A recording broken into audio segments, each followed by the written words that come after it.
Hello friends, welcome back to my channel. নিয়ে চলে এলাম তোমাদের জন্য আর একটা ছোট্ট ব্লগ।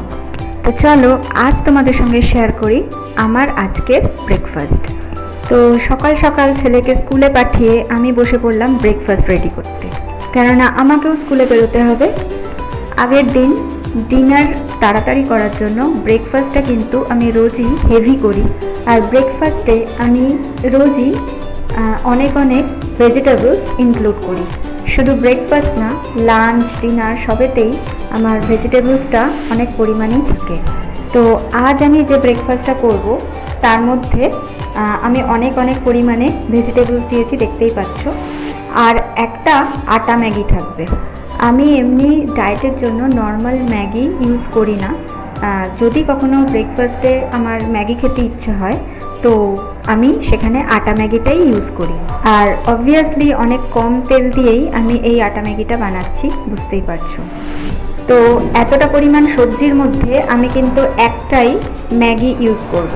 একটা কথা ভুললে চলবে না, আটা ম্যাগি হোক অথবা নর্মাল ম্যাগি হোক, ম্যাগি কিন্তু ম্যাগিই হয়, মানে এটা কিন্তু কার্বোহাইড্রেট। তো কার্বোহাইড্রেটের পরিমাণটা কিন্তু অল্প রাখাই প্রয়োজন। তো আমি একেবারে ভেজিটেবলসের সঙ্গেই ম্যাগিটা সেদ্ধ করে নেব।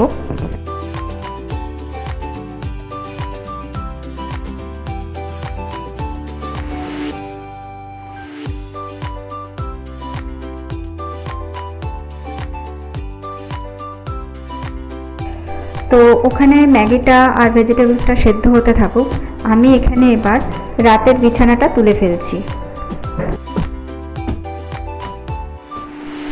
তো দেখো আমার ব্রেকফাস্টের মেইন কোর্সটা অলরেডি ডান।